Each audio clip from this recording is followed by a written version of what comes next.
The Birds just pulled the trigger on their second major move of the offseason, which has a big impact on their internal plans going forward.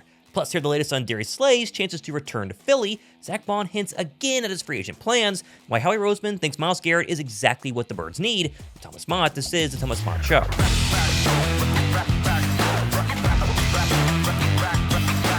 Howie Roseman always seems to have a plan, whether that's on draft night or the trade deadline or even during times like now, NFL free agency. Every move the Birds make going forward is just one step towards the end goal. And today was another long overdue step in that direction as Philadelphia finally released cornerback James Bradberry as their second allotted post-June 1st cut in a move that adds even more cap space to the Birds' free agent war chest. Also today is your last chance to enter the J-Lux Hunt signed jersey giveaway happening tomorrow during our Wednesday Link Live. Go ahead and comment, drop a like, and subscribe to enter right now. Now Bradberry being released today does one of two things. A, technically frees up a roster spot for a younger cornerback because he would be healthy enough to be on the active roster going into next season, but B, mainly saving $2.1 million against the cap this offseason and $4.7 million overall. And yes, it is obvious that cap money is clearly being compounded right now to save up extra money for a move yet to be announced. Still though, I think we first have to give James Bradberry a quick shout out despite the fact that every Eagles fan will be happy with the news of his release today, because we tend to forget that Bradberry was, at the time, an all-pro cornerback back in 2022.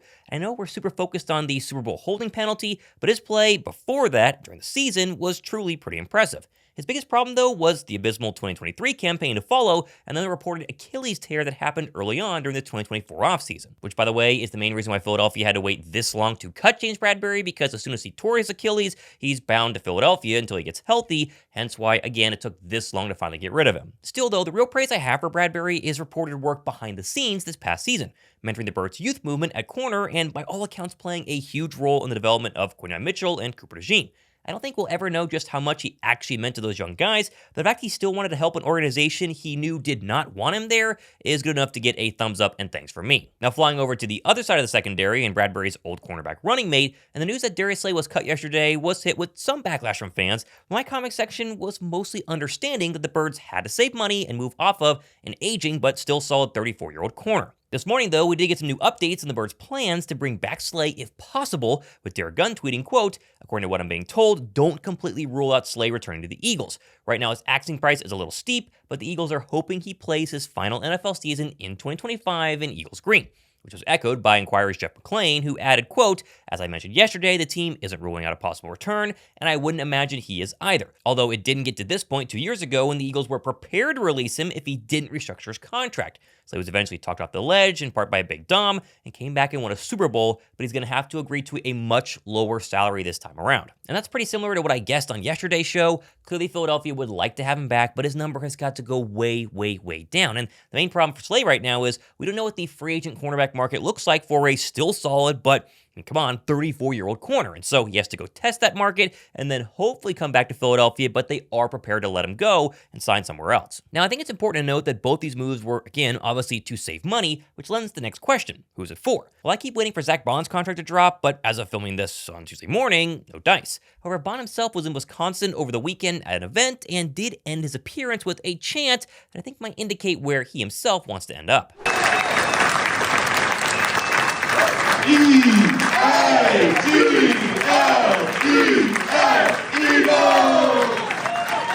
Okay, that doesn't necessarily guarantee anything, but if you were in contract negotiations with the Philadelphia Eagles, would you be doing EAGLES chants right now?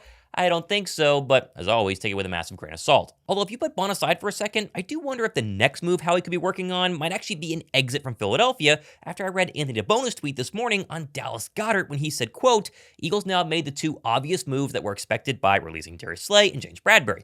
Now, Philadelphia have a few tougher decisions to make, starting with Dallas Goedert. Goedert is 30 years old and heading into the final year of his current contract. The Eagles could sign him to a contract extension to lower his cap hit, or they could try to trade Goedert and get younger at the tight end position." And this did make me think, right? Like, Goedert has flown quietly under the radar this offseason with very little news about his impending contract and really age issue for Philadelphia. He is 30, so not exactly a spring chicken, but he's also still one of the best tight ends in the NFL. and the Eagles rarely let their top players play out the final year of their contract, so simply extending him now makes a ton of sense, as it would not only keep him in Philadelphia for the long term, but lower his cap hit to boot. But as I mentioned before, this year's draft is one of the best tight end drafts in recent history. There's a ton of options on the table, so would it be unthinkable to move Goedert in the coming days and do a complete reset at the position? Personally, I wouldn't, but curious your guys' thoughts on moving Goedert versus extending Goedert down below in the comments. Now, of course, Howie Roseman has to make the decision, and he recently went on Todd McShay's podcast and gave a pretty PG-13 description of what it was like to win his second Super Bowl as a GM. I think for me,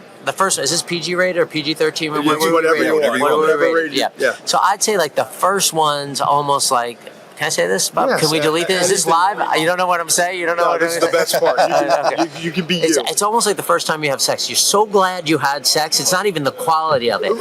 The second time, it's actually great. The second time, it's like, wow, I could actually have fun and enjoy this. I think that, maybe he could talk about the first time again. But I think that this one, now the game was a little different, and we're fortunate about that. But I think this one, it was more fun. It was like less of a relief, less of like just like, all right, I got one, like I can check that box off, and more like, let's enjoy it, let's have fun, understanding a little bit better how to celebrate it. And so, I think because of the way the game was, it was easier to kind of go down and celebrate with the players. And that confetti, when that confetti falls, and it's, I think, a little different than the championship games. When that confetti falls and you're the last team standing,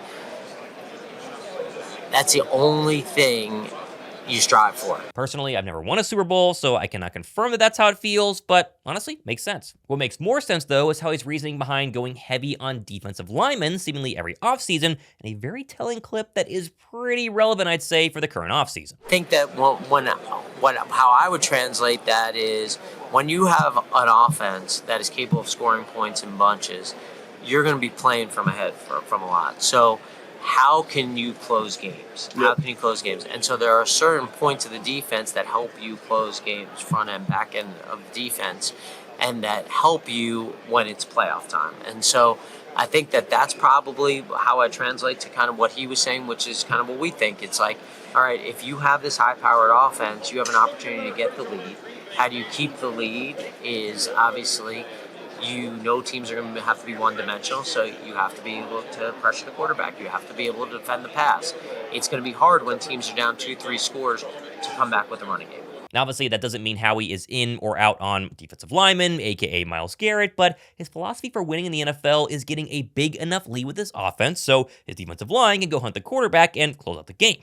Well, right now, there isn't a better quarterback hunter in the league, in my opinion, than Garrett, who I continue to stress has never played alongside a player with the talent of Jalen Carter. In fact, I actually looked it up. Do you know who was second behind Myles Garrett's 14 sacks this past season in 2024? It was Darius Slay, who had 5 and was also traded at the deadline not even halfway through the season. Go back to, say, 2022, and the second in sacks on the Cleveland Browns behind Myles Garrett's 16 sacks was defensive tackle Taven Bryant, who had 3 total sacks. In fact, since 2020, the best defensive lineman to play alongside Garrett was an already kind of washed Jadeveon Clowney, who had 9 sacks and pretty good season, but overall, it's wild to think that Garrett has never really played with another star defensive lineman throughout his career. Now, obviously, that doesn't guarantee Myles Garrett will be an Eagle or not be an Eagle, but I'm just trying to further explain why I am in on Myles Garrett. I know a lot of people are out on Myles Garrett, but as we keep saying, it could happen at any time. So go ahead and turn the notification bell, hit that subscribe button. We're always the first people to go live. We were first yesterday on the Darius Slay stuff. We'll be first for hopefully Zack Baun's contract and maybe the Garrett trade. We will cover it all here on the channel. Make sure you guys go ahead and subscribe. We appreciate you guys watching as well. I'm Thomas Mott, keeping my eye on Twitter for the latest Eagle news. I'll update you guys as things happen. This has been the Thomas Mott Show.